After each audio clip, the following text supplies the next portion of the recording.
Hey there, I didn't see you. My name's JoshGrambo, and this is every feature in Disco Diffusion Explained.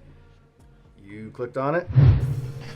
Which is the reason that we're doing this today. This is every single feature of Disco Diffusion 5.2 VR mode explained. I'm Joshua Grambo. Let's do this. First of all, read through all this, so you guys might understand what the credits and the change logs even are, but you want to follow everyone that you see listed. You want to follow them on Twitter. Everything I'm about to explain to you guys, I pretty much learned through that. I followed them on Twitter. I click on the links, scroll through. You pretty much can figure out everything you need to know just by following all the people that did and all the registry. So other than that, you can pretty much skip everything that we're going through, and you just want to go through and you want to go to setup. That is your first thing you got to worry about.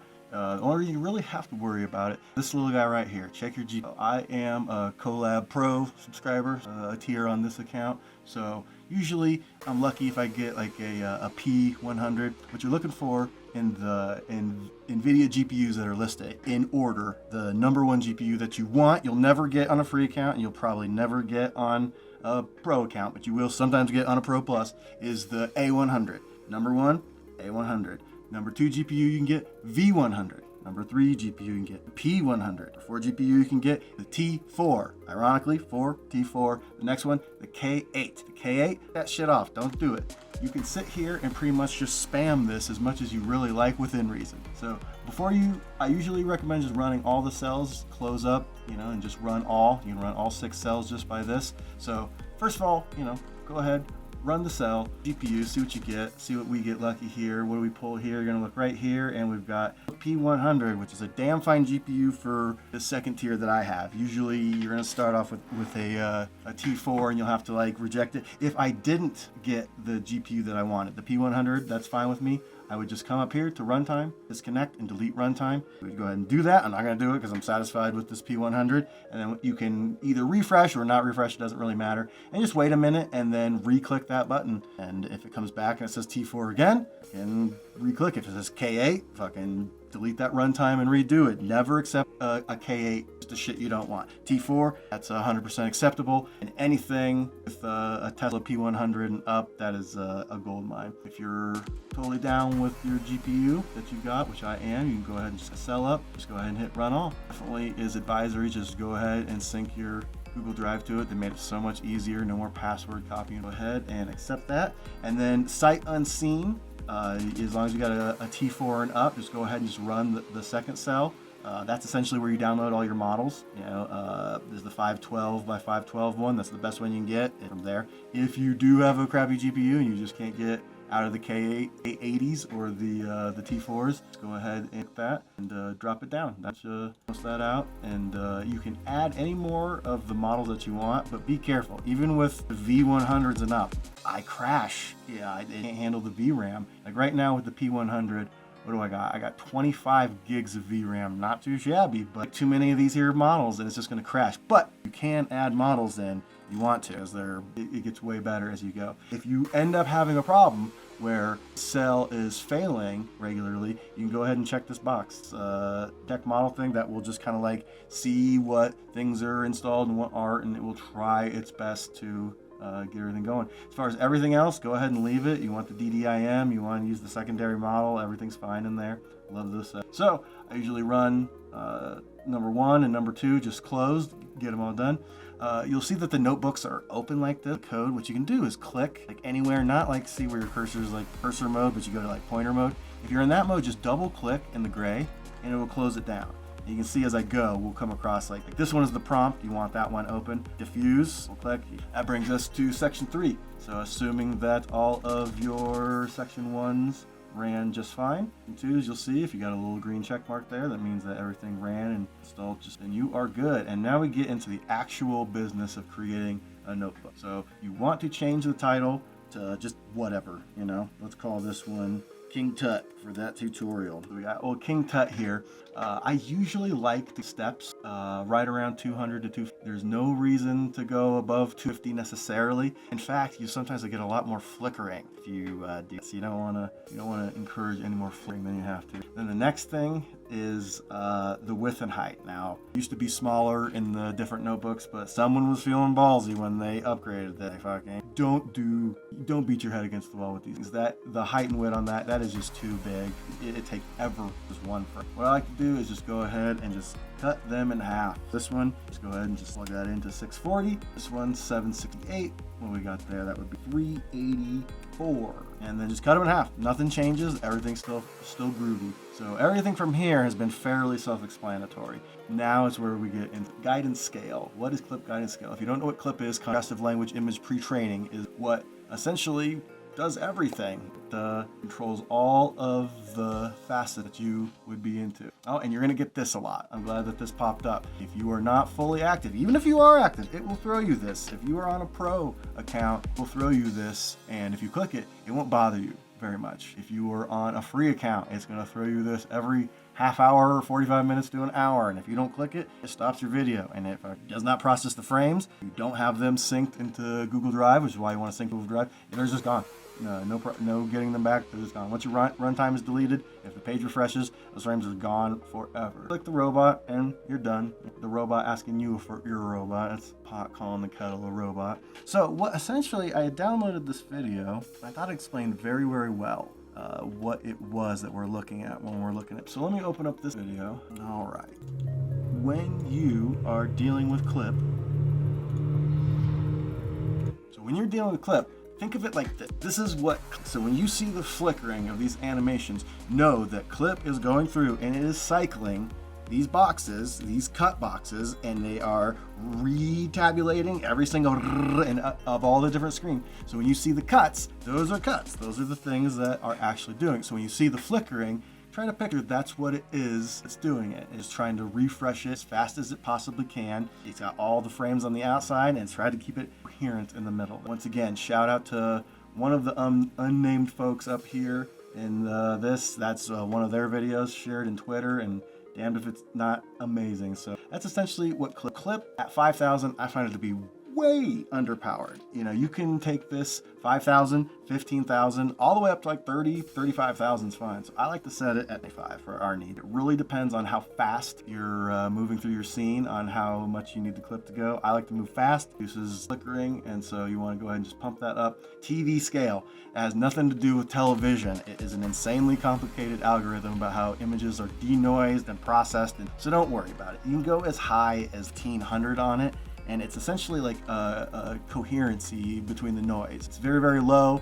You know, it will be kind of set to a random parameter. If you set it to a low value, it's going to be kind of more change. If you set it to a low value, the frame to frame will be a slightly bit different. If you set it to like 1,500, it will be trying to push it as close to noise as humanly possible, but I find that it burns out. They call it blowout. You'll find your image get overly saturated in pinks and things like that, and then it'll also get undersaturated and go to gray and just straight up black. And then clip won't be able to process any of your thing, and your animation just balls. I've found that the sweet spot is 150. Like range scale, range is very similar, and so you want to keep like range and scale. Just go ahead and keep the TV and the range the same amount, 150. The saturation set scale, that's saturation. That's how much saturation is going to be thrown.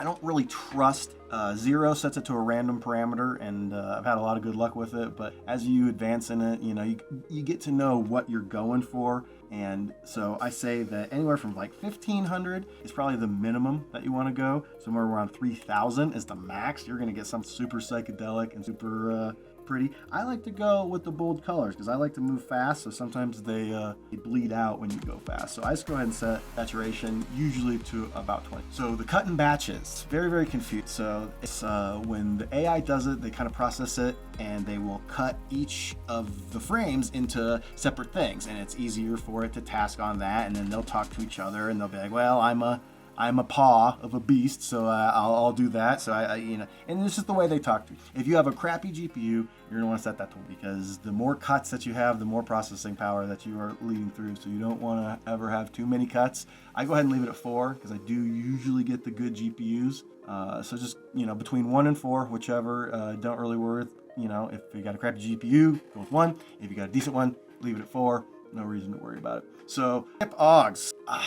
damned if I can remember what OGS means, but it is a whole kit and caboodle, and you don't want to, I find anytime that you turn that off, it just blows out animations. And play with it. Do some where you turn it on, do some where you turn it off, but for the purposes of this tutorial and being new, you don't want to play around too with that. So then we come to initial settings, initial image, initial scale, and skip steps. This one really fucked me up for a long time. If we go somewhere, like we go to old art station, and we check out one of our friends, old Pablo Gomez here. He's one of my favorite artists on the station. Definitely get that homie out. So let's say that you liked one his picture, like you're going through and you say like, oh, this photoreal guy, that this night creature guy, like I like that a lot. So what you do is you find any picture that's hosted on any site, as long as it's hosted on a site, all you gotta do is just find copy image link. Do that, hit your tab, and in there you click in there, V, that drops that link in there, and that's going to reference to that initial image, and that's going to be where you start pressing forward. In image scale is kind of like the value weight that it's going to put on it. So 1,000 is pretty legitimate, 1,500 is pretty good. I like to go 2,000 just to make sure that it's a fairly, it gives it a lot of weight, because I like to lean heavily on initial. Now here's the most important part, confused me forever. Make sure you set steps to 50%, right? So I was very confused. I Googled what is the tilde referencing here? Is tilde mean less than? Does it mean more? Does tilde mean exactly? And in this situation, tilde means exactly. It literally means, when it says skip steps, it literally means it. So if you say skip 10 steps, it's first 10.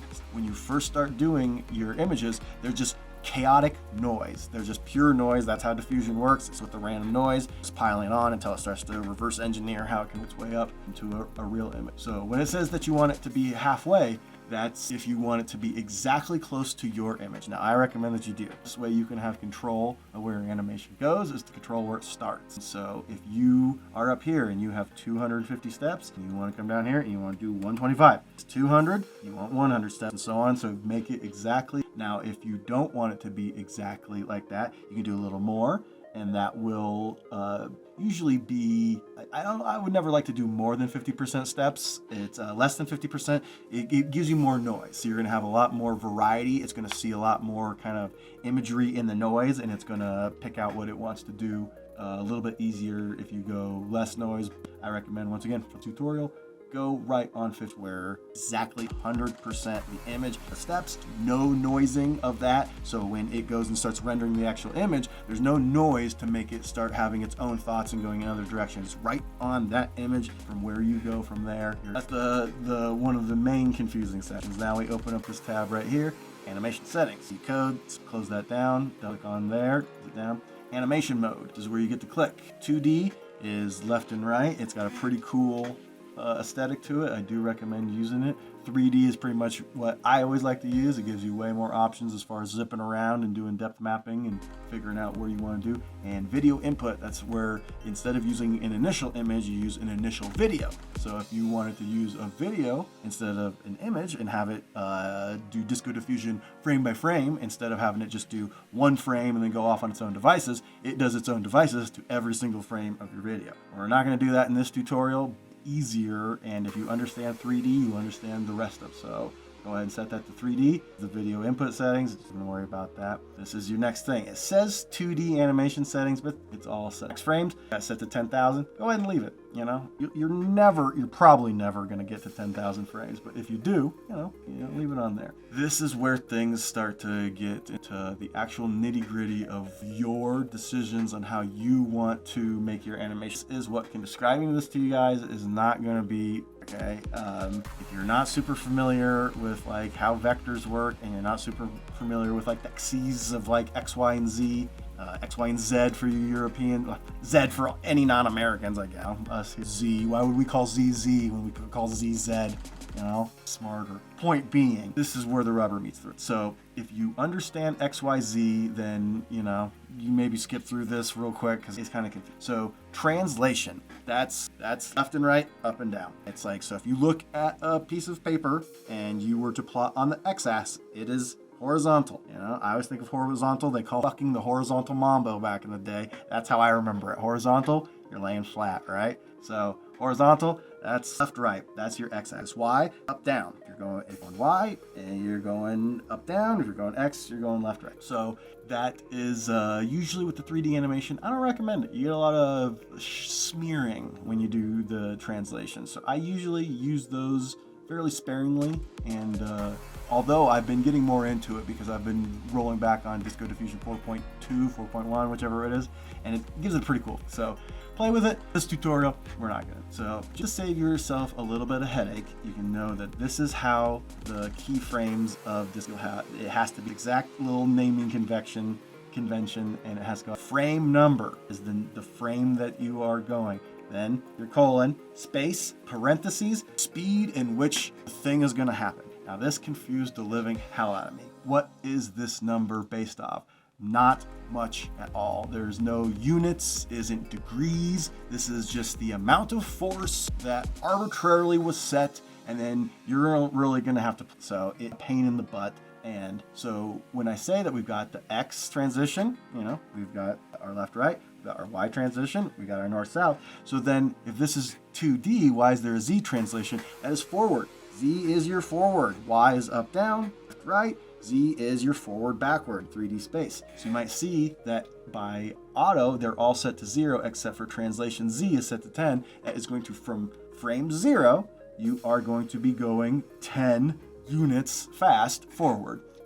You can set that to negative and you'll pull backward. Almost every animation you see in Disco Diffusion is going forward and it's zipping around. You can get some pretty badass effects by just throwing a minus in front of one of these numbers, and instead of Z going forward, you do a minus and you Z backwards and you start pull out from your animation, and then you could keyframe it to go back in. You do all sorts of crazy stuff. So what I would recommend, it has to be in this. So just go ahead and fall into this narrative. So you'll find these zeros, add a comma, space in, and now copy that. And don't just right click and get into the habit of Control C to copy, Control V. Now you'll get, that's the correct frame, colon, parentheses, comma, and then so I throw a couple in there, and I won't do that here because deal with the slide, yada yada. So if I go here, I throw a comma in and I paste them in. I don't like to start at 10 necessarily. I think it's a little too hot. So I start at a 5. 0, we're going 5. So the next one will be frame 50. I don't want to go all the way to speed 10. I think too fast, so I go speed 8. And now that's essentially, unless you want to alter it and you want to do different things, again, for this tutorial, you can go ahead and just leave it like that, good to go. But once you come down here, this is where it gets a little bit more confusing. So the way that you might think about it is like, so if in 2D, horizontal, left and right, think that like, maybe like if I rotated on the X, it's left and right, that means that, so I would rotate, like, no. The way that you got to think about this is like, think if you mounted a camera to a bar. So there's a bar and your camera on the bar, right? And now this is X, right? If I'm going like this is Y, and this would be Z. If I'm going like this is the X. Clamp a camera down to it, and I can't turn because I've clamped it, right? So that can't be the X axis because I can't move. Yet I can rotate my camera on this pole like that, and that's what, so if you think about mounting something that has no swivel, it only has the ability to just swivel on the smooth part, it can't go left and right, that's how you would think of rotation. An X, like this, that goes down and up.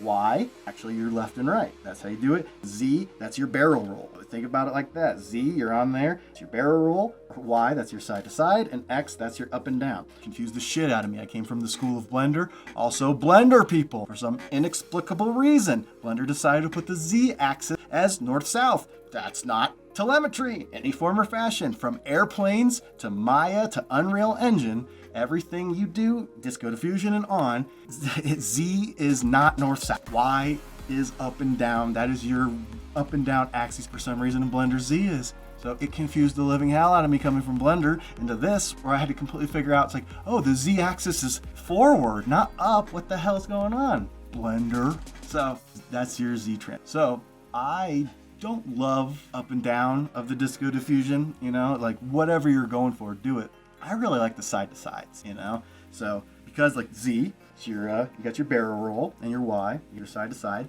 So I really like to focus on Y and just go ahead and do that. And then I'll just copy and paste the 3DZ the exact same, because it will do cool. So it's like not only am I turning, but then I'm barrel roll turning. And you can change that and have them be whatever you want for the purpose of this tutorial.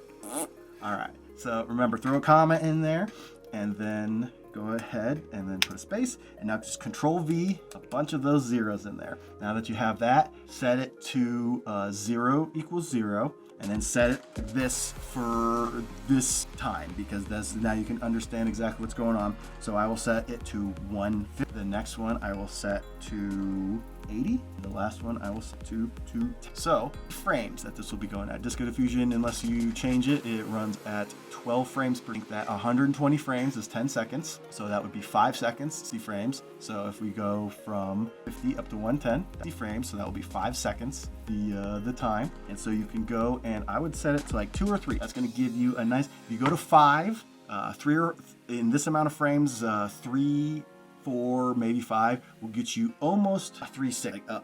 If you set it to 3 in about 60 frames, if you set it to 100 at 3, that might be it. So that's why it's not like a set amount. I can't be like, oh, it's this amount of degrees. If you set it for this, it doesn't work like. So just remember that 120 frames is 10 seconds. You don't want it zooming all over the place in 10 seconds. So don't set it to like 15 frames, then 50. Set it for 150, 200, start there. But once again, play around with it. And so we got our 150, our 180, our 210, and then we'll skip a bunch and we'll do a very similar thing, and we'll go to like 450, 80, and 510. And then maybe we'll do on this one, mini here, at 450, 480, maybe we'll throw a -3. So now it will be at 450, from 210 to 450, we'll be doing 0 movement.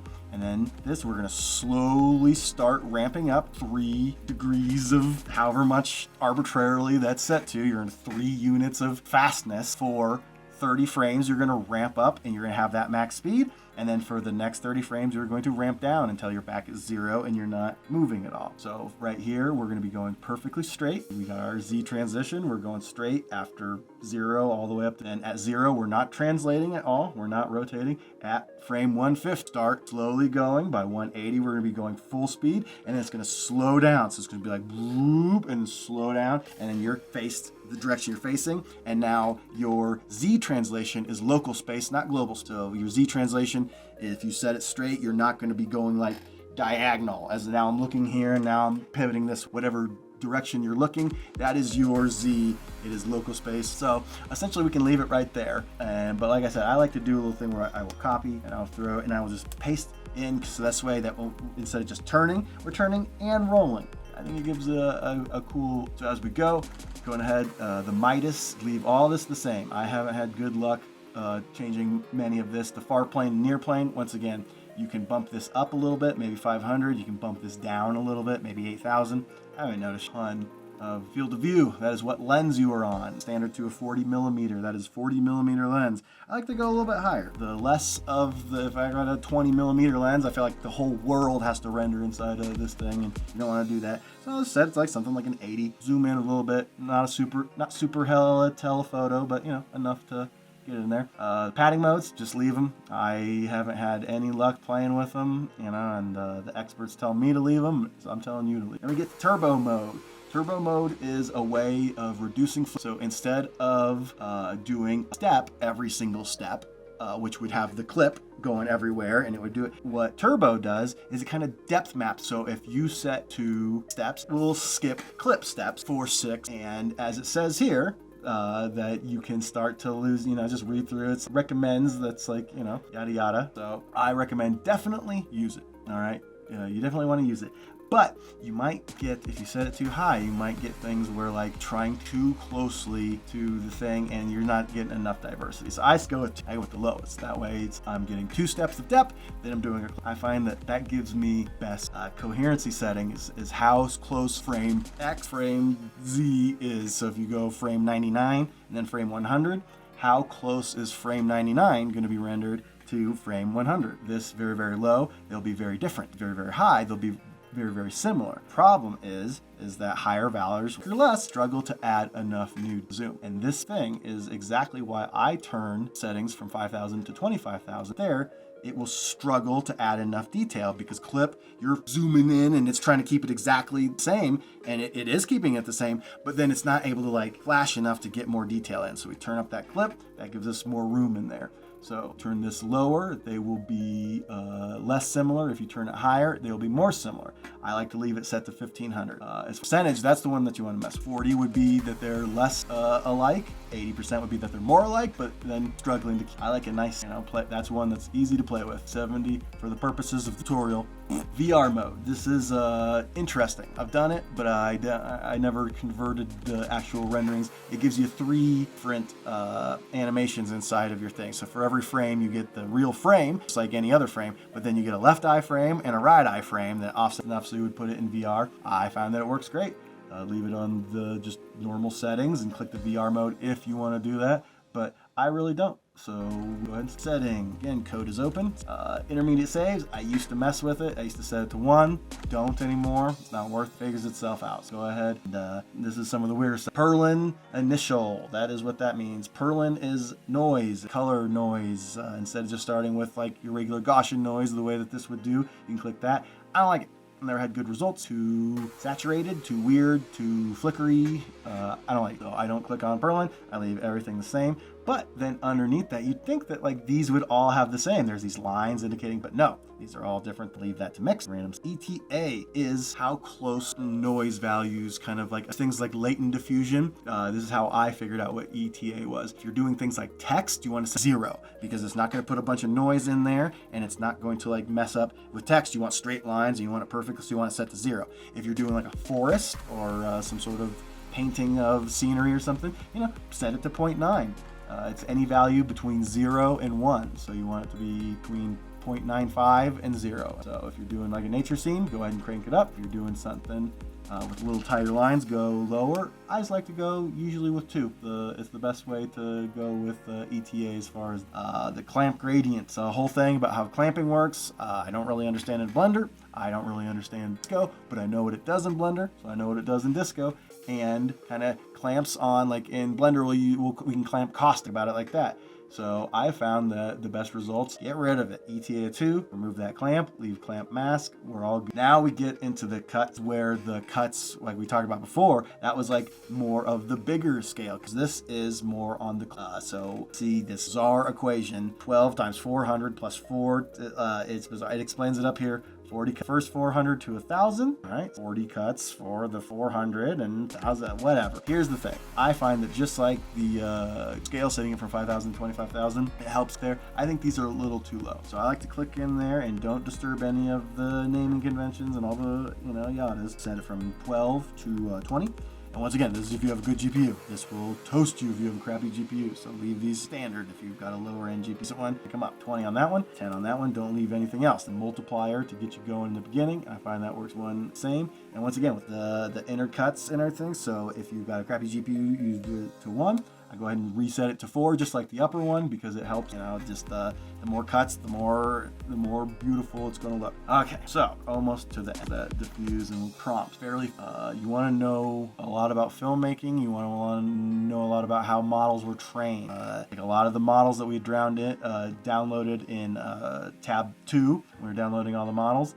It's hard to know where they were all trained, but you can look it up, and they'll be trained in places like WikiArt. They'll be trained yada yada. So you'll see a lot of times in diffusion things, you'll find that people will put trending on art. One of the websites that the models were trained on was ArtStation, DeviantArt, things like that. So they will do that, and as a shorthand to try to get it to be more closely as a reference, yeah, make it like this, because So a lot of times I'll get my initial images from art, and then after this I will include the artist. Like if I went to the artist, and I'd come down here and I'd find the name of the thing is Night Creature. So since I use this, I might do that, and then I'd come back down there, those settings. Also, you want the yellow color scheme, so just you don't want to take away any of, again, the picture of it. So from the quotes right there, come right there. So you don't want to get rid of that, because you don't need the color thing. That after trending on ArtStation, this is my own secret sauce here. Go ahead and type in Depth of field. It is a huge thing. It makes your renders look so much dope typing that in. So right here, like it says blood by yada yada, this, a beautiful painting of that out, a beautiful painting of Forrest murdering. Hell yeah. And then trending on ArtStation, and I would say night creatures, Pablo, in style of Pablo Gomez, Night Creature, Hama. So now it's going to go in the style of. So not only do we have the initial image, it's going to go to the model it was trained on, and it knows who this guy is. It's seen his stuff. So not only does it have his initial image, it has its style. It's going to do it in the style of that. I find that to be a lot better. It's nice. Now, here is where the rubber meets the road. Between these two things, go ahead and just type whatever you want. A couple little things. Grab right here, painting of there. Come over here, style of field, there. Now, what we have is a little template where we have the beginning, a beautiful painting of, in the style of our guy, and now we can change it. So at frame 0, we have our initial prompt, painting of a forest beast murdering in the style of our boy. And the next one, here, that's going to be the prompt it's going to follow for the whole thing. It ends up being a lot of repeating. You'll end up seeing a lot of the same stuff if you do that. I don't love the way that animations look, but they're still pretty dope. Found out that you could do this. I keep a little notepad folder. Come over here in my notepad off, so I'm gonna bring a little notepad. Things like keyframes that I like and pads that I like. So here I 0 down until I get all of the like there. See, come right here, and if I already had the thing, I'd start at 0, just like I had there. There. Now I've got everything, and then Control V. And now look what we got. So at 0, it's a forest searching for a victim. 100, forest killing and eating. At 200, forest beats caught in a trap. 300, army shooting 100 guns. 400, you get all that stuff. What comes out of that, you might ask? Well, something fairly dope. Show you exactly. I just did it. Take a look. This is on Disco Diffusion 4.1, where it doesn't have Z translation, it only has zoom. I the zoom and I put way too much. That's why it's started. We are in the first 100 frames, so we're doing the beast. Then we go forward. We get to the next ones. We'll get to army. So this is where the beast has finished. Now the army comes in, and we get the shooting. Then the next prompt was the hail of bullets. 100 prompts was him coming back and murdering them. And the next prompt was a forest full of blood everywhere. And that's what you want to make sure. Do this at least every 100 frames and change out what you do. And by doing that little thing where you just go ahead and painting, and you can see in this one, I did a beautiful painting of Unreal 3D rendering. And that just helps because it was also trained on a bunch of Unreal Engine data. Don't get too wrapped up in that. It's just a way of quickly going through it. And then now that I've got this template, I've got the rendering, I've got field and ArtStation. All I would need to do, come in here, rendering of A, and now I can change it to a car driving. And then change each one by one, and now I've got all my prompts for 1,000 frames, changing every 8 seconds something new is coming at you sharp. You got all that and you like it, guys, pretty much done. Fused there, so nothing you need to worry about in there. Down, create video. If you leave video for run all, that's not just run all. For some reason, if you run more than one cell at a time, it's just unclick that, get rid of it, and then reclose that cell. Just in the nature of explaining everything, if animation were to fail and you had a corruption and a drop is where you would fix that. So you would come down here, let's say that you got to frame 200 and took a shit and something happened. Start your runtime, you wouldn't do anything. Come down here before you did anything, zoom run, 10 frames. Because of the naming convention, it usually puts a 0 inside of the Google Drive folder that you do. So you'd have your name, we typed King Tut, it would actually be in the Google Drive folder, be King Tut parentheses 0. So zoom, run to resume. Most of the time you want to go into Google Drive, see what is in that parentheses. If there is a 0 in that parentheses, 0. Resume from frame. Let's say that it's shit out on frame 200. You want to start not from frame 200, maybe frame 199. I like to roll back at 98. Now you go runtime, run all. It will restart and it will run all of your settings exactly the way you had them. It will remember the seed and all the values, and it will restart from frame 198, chugging on.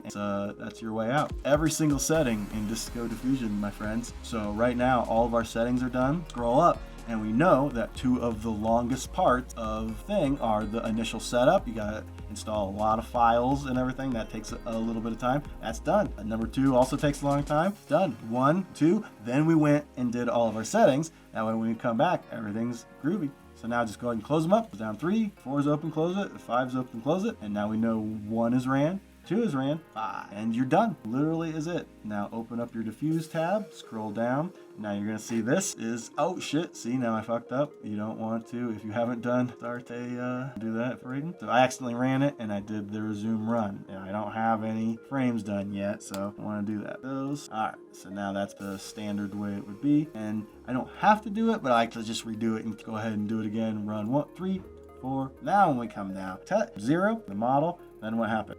We've got it. 0 to 1,000. Do modeling and frame by 40 by 384. Is that what came up for? I can't remember what we set it to, but it will be in that frame size. There are 2 different things that this will tell you. It will say the amount of frames, and the amount of here is our frame pop. See right here, we've got frame 0%, and we've got 125 frame that we're gonna do. This is where it is. Now on my GPU, we've got 3 per iteration. Divide them up amongst those steps. Each one's called an iteration. Iteration 3, so that means 125 times 3 is how many is gonna entire frame. And this number completes, and this goes up. So this is the initial image. So we're starting from, this is our actual initial image. Started from our homie Pablo, come over here. And now we're only on scene of 125, prettier and prettier as we go. So this is a kind of a good view on what Fusion actually is. Although it's very, very noisy right now. It starts with a Gaussian blur, sorry, from the Premiere, that Gaussian noise. And you can see that it's kind of like our initial image already. We've got the trees, we've got beasts, a little bit different. It's never gonna be 100% the way that Fusion is. Through, better and better. Fast forward real quick and we'll get through that and I'll show you what one complete frame looks like.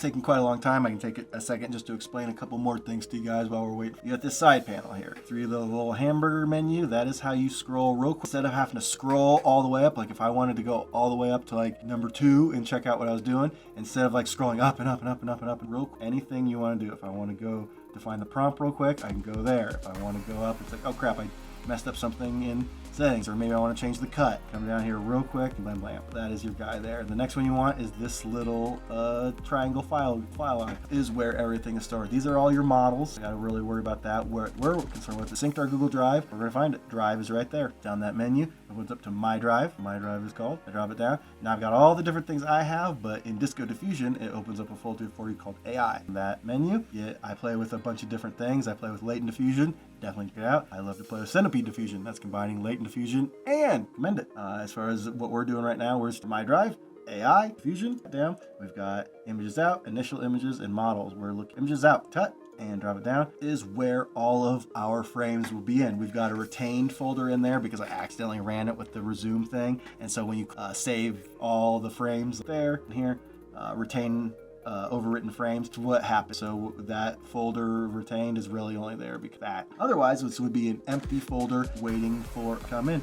And now you can see, holy crap, we've changed quite a bit from here to here. Now that we're up at 82, it's changed quite a bit. Even though I set the initial image pretty strong and I got it, you can see it got a mind of its own. Sometimes it's gonna look exact frame is done. Here in King Tut, you will see it pop up, blam, and we'll have a frame. Everything is hidden. You run through and you were to stop this, let's say I had 100 frames and I stop on that, it's going to automatically switch into waiting. That's automatically going to make your video. Second, put it in there to name it just like all the frames, whereas the frames will be labeled as PNG and your video will be labeled as .mp4. Download that MP4 out of there, and that's your guy. You're looking pretty much single lane. So much more to know. I'm sure you guys want to know about centipede diffusion. I'm sure you guys want to know about latent diffusion. I'm sure you guys want to know more about how to play with the video thing. I'm sure you guys want to know more about a whole bunch. I think you guys want to know more about how collab works in particular. If you're looking for that, subscribe to JoshGrambo. That's my name. Joshua Grambo, JoshGrambo, turn around. We're here to throw down. Subscribe. Any comments and questions, if you guys put your thoughts in those comments, I pretty much, I'm a lonely bastard. I got nothing better to do. I'll see those comments. I really will respond. I will give you some good advice, ability. If you have any questions on Adobe Premiere, Blender 3D software, any of the Adobe suite, or anything collab related, and GitHub, Docker, Hugging Faces. There's so freaking much to know, and I know most of it. So if you guys want to know, subscribe, comment, like, all that stuff. Yeah, it's great for the algorithm, blah, blah, blah, but it's really great for my self-esteem.